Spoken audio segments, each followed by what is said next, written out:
Hey there, this is Tyler, aka Given a Fly 93, and this is episode 2 of my series about how Halo can be strengthened by pointing out a few problematic areas. So, with every new generation of Halo, there are going to be people who like and dislike the changes from the previous title.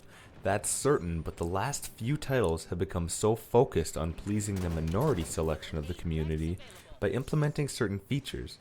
This video will focus on the harsh levels of auto-aim, bullet magnetism, and various weapon imbalances. So getting right into it, a good example of the weapon imbalance that I'm talking about is that in Halo 5 we have 3 UNSC weapons that function exactly the same with slightly altered kill times. The assault rifle, the SMG, and the SAW.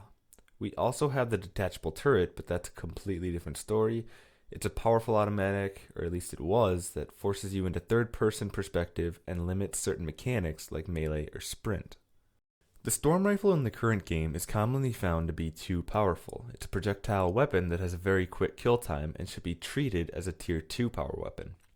It may just be me here, but why isn't it still the plasma rifle from the original series? Why change the art and the name so much for a weapon that is still essentially the same thing? The main difference being the plasma rifle was greatly used to drain shields, whereas the storm rifle causes more damage overall.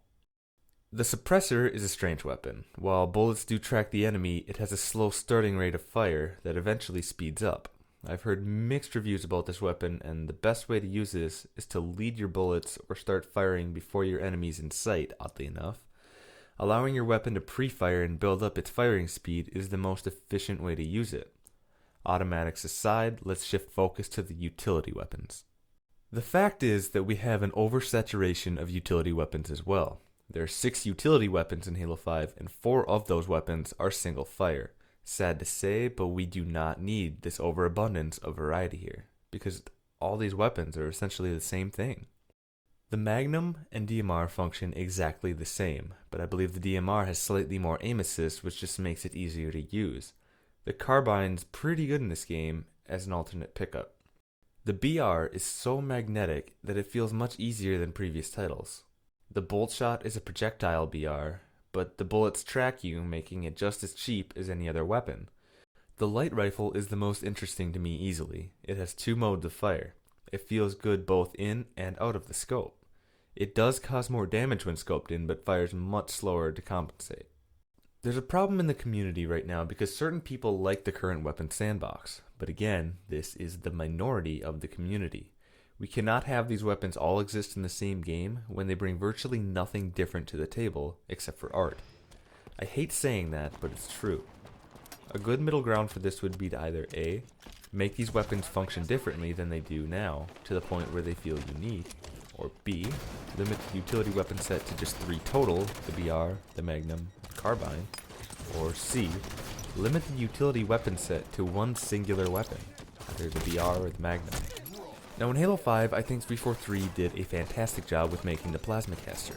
It's probably my favorite weapon in the game because it's so unique in its sandbox. Its animations are a little bit clunky when it comes to charging after releasing a shot though. They also did a good job at differentiating the incineration cannon from rockets and the binary rifle from the sniper rifle. These are good changes. The scatter shot, however, feels too much like a clone of the shotgun. But in Halo 5 the shotgun's been buffed up, and the scatter shot feels more like the classic shotgun. Personally, I think we should limit this part of the sandbox to the classic shotgun that has some bullet ricochet, but that could just be me. The Hydra. My views on this weapon have changed a lot since launch. I was initially expecting a brute shot replacement, which it can function that way, but isn't very effective. The projectiles shoot out very slowly and pick up speed after launch, which is the main reason the weapon suffers when not scoped in. But when scoped in, this weapon can prove to do some crazy things. Once locked on, the worst possible strategy is to simply fire straight forward, as strange as that may seem. You want to look straight up or away from them so the rockets have room to go over cover or around it. All in all, I like this weapon, but would absolutely love to see this weapon changed in Halo 6 so that you must scope into fire. In addition to that, bring back the classic brute shots to substitute the fast free firing mechanic. The Needler feels great in this game, but that's because we have the thruster pack and can avoid being super combined. If your thruster is recharging, however, there's a great chance that you're going to die. The plasma pistol is the strongest it has ever been, and now that you can zoom in with it, the effective range is increased. By a lot. Too much. Reduce the red reticle range of this thing, and it'll be much more balanced. Energy Sword feels strange in this Halo. It's hit or miss. I've gotten multi-kills in situations I shouldn't have, and 0 kills in situations I should have gotten multi-kills. This is mostly player error, so I can't fault it very much there. I do, however, strongly believe that there should be no range increase when zoomed in. How do you zoom in with a sword anyway? The railgun seems to me like it's way too easy to use, and with the update that made it hit scan, this is absolutely certain. It either needs a long charge time, or a return to fast-moving projectile like in Halo 4. The Spartan laser has decreased in effectiveness in every game since its debut in Halo 3. It originally had a long charge time, an indicator showing it being charged, and a singular large beam. Halo 5's laser has 10 damage markers, essentially making it a much worse version of the binary rifle. You have to keep the laser focused on the moving targets to land enough damage, which isn't how it originally functioned. This makes it incredibly difficult to kill Spartans, and near impossible to kill flip spamming Banshees. Besides all that, it also received a damage nerf overall. I think it's safe to say that the sniper is much too easy to use, and by that I mean once you see the glare from it across the map, you're going to get headshot about 80% of the time, unless you plan accordingly with your thruster pack. There have been numerous occasions where I felt I didn't deserve the kill while using the sniper, which really says something as the winner of the fight. Anyway, I think there's still a lot to be said about weapon balancing for Halo, but I don't want to beat a dead horse. I think the main underlying problems are surfaced and we can go from there. Shifting the focus over to how these weapons function is important too. Now this is where the line blurs between the majority and minority, because, well, hit scan weapons versus projectile weapons. Now let's do a quick breakdown of what that means. Hit scan weapons function so that as long as your reticle is placed over the enemy, your bullets will hit them no matter the distance they are from you. This style appeals more towards casual levels of play. Projectile-based weapons function so that you need to account for the enemy's movement in order to lead the shot in front of the player, varying on the range they are from you. The reason the line blurs here is because we have had both versions appear throughout the game's series. Halo CE used projectiles, Halo 2 used hit scan.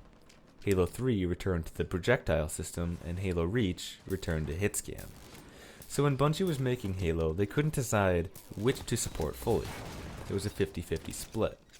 Now since 343 Industries has taken over the franchise, Halo 4 and Halo 5 have both been hit scan games. This is an effort to theoretically make the game easier for newer players to the franchise, or bring back the players who thought Halo was too difficult and switched to Call of Duty. Personally, I'd like to see a projectile-based gameplay make a return because it involves a skill gap between the players, showing who really is better at the base game. Not only that, but it also makes engagements at a long range much more difficult, but still possible to do.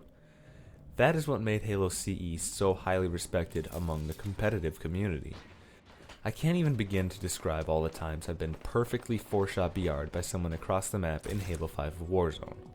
Again, that's Warzone, the biggest Halo experience yet. In my experiences, hitscan feels cheap and is a handicap for people who aren't as good at the game competitively. Personally, I hope Halo 6 is projectile based, but let me know what you guys think in the comments below. Let's shift the focus over now to aim assist in Halo 5. The sheer amount of aim assist is overabundant.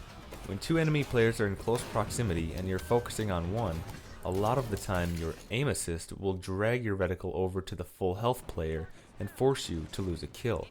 This makes the game feel very cheap and unfair because it's not the player's mistake but rather the game's overcorrection. With that aside, let's talk briefly about the bullet magnetism. This is of course the bullets fired from your gun's arc through the air to hit the enemy. You can aim just off the enemy body, but it will still hit them due to the magnets. This is another attempt to make the game easier for newer players and ultimately just feels wrong. It leads to unsatisfying victories. You won the fight because the game assisted you so much, not because you accurately aimed the gun. Now I'm not saying we should remove aim assist and bullet mag altogether, but they should be lowered substantially in order for the game to feel more respectable and true. There's a good balance to be found. Well, that's it for this topic. There are probably numerous things I neglected to talk about when it comes to Weapon Sandbox and balancing powers, but the issues I noted I feel are the most essential and problematic.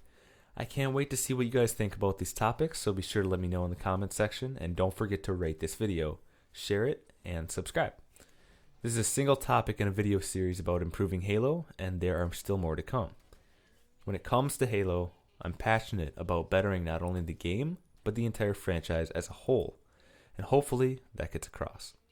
Anyways, thanks for watching, and be sure to check back on my channel for more videos about improving Halo, as well as my Forge creations. I'll see you next time.